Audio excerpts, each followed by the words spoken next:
अस्सलाम वालेकुम students, welcome to नस्टिफाई। आज हमारा नस्टिफाई पर वीडियो बनाने का मकसद ये है कि आपको जो है नस्ट बिजनेस टेस्ट के अंदर आपको कैसे तैयारी करनी है उसकी थोड़ी सी ना इंसाइट प्रोवाइड की जाए। तो आज हमारे साथ एक स्टूडेंट है नस्टिफाई के, वो आपको बताएंगे कि अपना इंट्रोडक्शन वगैरह देंगे और देन आपको बताएंगे कि नस्ट बिजनेस टेस्ट की अगर तैयारी करनी हो तो कैसे की जाए। तो अस्सलाम वालेकुम मोहित। वालेकुम अस्सलाम। मोहित अपना इंट्रोडक्शन दें आप ज़रा। जी, मेरा नाम मोहित हसन है। मैंने NET 4 दिया था इसी साल जून में, इन विच आई गॉट 150 मार्क्स। और करंटली मैं अभी S3H में bachelors in public administration pursue कर रहा हूँ। ठीक है। अच्छा मोहित, ये बताएं कि आपने एनईटी की प्रिपरेशन कैसे की थी, कैसे आपको पता चला था, कैसे आपने स्टार्ट की थी जी एनईटी का पता आपको कैसे पता चला था कि आपको एनईटी कौन सा देना है, जी एंड देन फिर आपने उसकी प्रिपरेशन कैसे की? जी।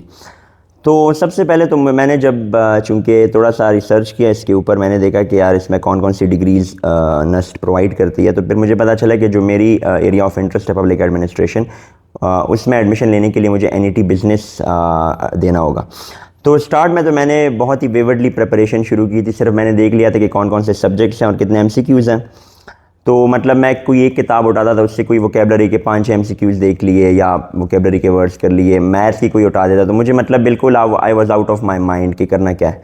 फिर मुझे एक दोस्त ने, चूँकि he was also preparing for NET, तो उसने मुझे गाइड किया कि आपने प्रिपरेशन कैसे करनी है, और उन्होंने मुझे बताया कि नस्टिफाई कैसे प्रिपरेशन करवाती है। तो फिर मैंने नस्टिफाई अप्रोच किया और उन्होंने मुझे बहुत अच्छे तरीके से गाइड किया। अच्छा, आप मुझे ये बताएं कि आपने जो है जब नस्टिफाई को अप्रोच किया, आपको एक कोर्स में एनरोल कर लिया जी गया था, फिर आपको जब कोर्स में एनरोल कर लिया गया आपको क्या क्या चीज़ें प्रोवाइड की गई, फिर आपने उनसे कैसे तैयारी की? जी, मुझे 3 फेसबुक पेजेस का एक्सेस दिया गया, उसके अलावा मुझे व्हाट्सएप ग्रुप्स का भी एक्सेस दिया गया।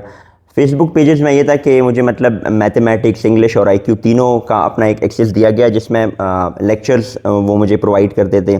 सिमिलरली व्हाट्सएप ग्रुप में भी तो जो लेक्चर्स वो प्रोवाइड करते थे, फिर उसी लेक्चर्स पे बेसिस पे फिर MCQs का एक पेपर भी वो देते थे। फिर उस MCQs को हम अटेम्प्ट करते थे, और उसको अटेम्प्ट करने के बाद, फॉर एग्जांपल अगर मैंने 10 MCQs अटेम्प्ट किए हैं और उसमें से मुझे 8 क्लियर हैं और 2 में डाउट है, तो वो मैं डाउट वो उनके सामने लाता था और वो मुझे क्लियर करते थे। और उसके अलावा अगर फिर भी मेरा डाउट क्लियर नहीं होता था, तो मैं व्हाट्सएप ग्रुप में वही सेम MCQ जिसमें मुझे प्रॉब्लम है वो मैं डालता था, और वो मुझे एक शॉर्ट वीडियो बना के सारा कॉन्सेप्ट क्लियर करवा देते थे। अच्छा, तो आपने जो टेस्ट दिए, क्या उसके अंदर आपको फील हुआ कि रिजेम्बलेंस है एनईटी से? आपको क्या फील हुआ कि अंदर पास पेपर्स वगैरह हैं इस तरह जी कुछ? बिल्कुल। सबसे पहले जो कि शॉर्ट टेस्ट थे, उसने मुझे बहुत हेल्प किया, क्योंकि मैंने सिर्फ एक ही महीने में सारी प्रिपरेशन की, because I only attempted NET 4। और बहुत रिसेम्बलेंस थी। वोकेबलरी के जो क्वेश्चंस थे, ऑलमोस्ट अगर मैं रिकॉल करूँ तो सारे सारे तो नहीं, लेकिन ऑलमोस्ट 75-80% वोकेबलरी के वही MCQs NET में भी आए थे, जो इन्होंने मुझे शॉर्ट जो पेपर्स बनाए थे उसी से आए थे ऑलमोस्ट। अच्छा, ये बताएं कि मैथ के अंदर आपको, जैसे आपको सबसे पहले सेट्स का टेस्ट प्रोवाइड किया गया होगा, देन आपको रेशियो एंड प्रोपोर्शन का टेस्ट प्रोवाइड किया होगा, देन आपको ट्रिग्नोमेट्री, मतलब एक एक टॉपिक का आपको टेस्ट जी जी प्रोवाइड किया गया था। तो मैथ से रिलेटेड क्या आपको फील हुआ कि वहाँ पे पास पेपर्स आए हुए हैं या एग्जैक्ट सेम MCQ आया हुआ है, जी ऐसा भी फील हुआ कभी? जी बिल्कुल। ऑलमोस्ट ऐसा ही फील हुआ, क्योंकि जो MCQs उन्होंने मुझे करवाए थे, फॉर एग्जांपल उन्होंने 10 MCQs मुझे शॉर्ट पेपर में बनाए, तो उससे मैंने जैसे कहा कि 75%, 7 to 8 क्वेश्चंस या तो वही या उससे बिल्कुल रिजेम्बलेंस में वही टाइप के क्वेश्चंस लाते थे, कुछ वैल्यूज चेंज होके। तो कॉन्सेप्ट अगर आपका वो ये क्लियर करवाते थे, और एग्जैक्टली वही टाइप के MCQs वहाँ पेपर में भी आ जाते थे। अच्छा, मुझे ये बताएंगे जब कुछ अर्सा गुजर जाता है और एनईटी करीब आ जाता है, देन आपको FLPs प्रोवाइड किए जी जाते हैं। जी तो FLPs ने आपकी हेल्प कैसे की? जी। FLP जो फुल लेंथ पेपर्स होते हैं, पूरे 200 MCQs आपको प्रोवाइड किए जाते हैं। तो इसमें ये होता है, सबसे पहली चीज़ जो हेल्प मिलती है वो मिलती है टाइम मैनेजमेंट की, क्योंकि 3 घंटों में आपने 200 MCQs करने होते हैं। तो इन्होंने मुझे एक तो ये मदद मिली कि टाइम कैसे मैनेज किया जाए, क्योंकि नस्ट एंट्री टेस्ट में प्रेशर भी होता है। तो बिल्कुल प्रेशर एनवायरनमेंट में इन्होंने मुझसे टेस्ट लिए, सिमिलर एनवायरनमेंट प्रोवाइड करके।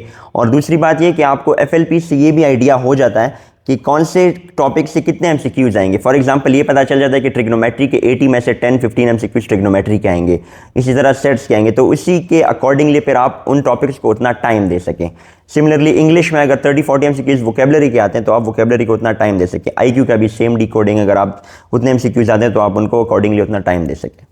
अच्छा मुझे ये बताएं मोहित कि आपने जो है स्कोर कितना किया, और क्या आपको लगता है कि आपको अगर ज़्यादा टाइम मिल जाता नस्टिफाई के साथ 3 to 4 मंथ्स मिल जाते तब आप कितना स्कोर करते? जी, मैंने करंटली अभी NET 4 दिया था, तो मैंने ऐसे पहले भी बताया कि मेरे 150 मार्क्स आए थे।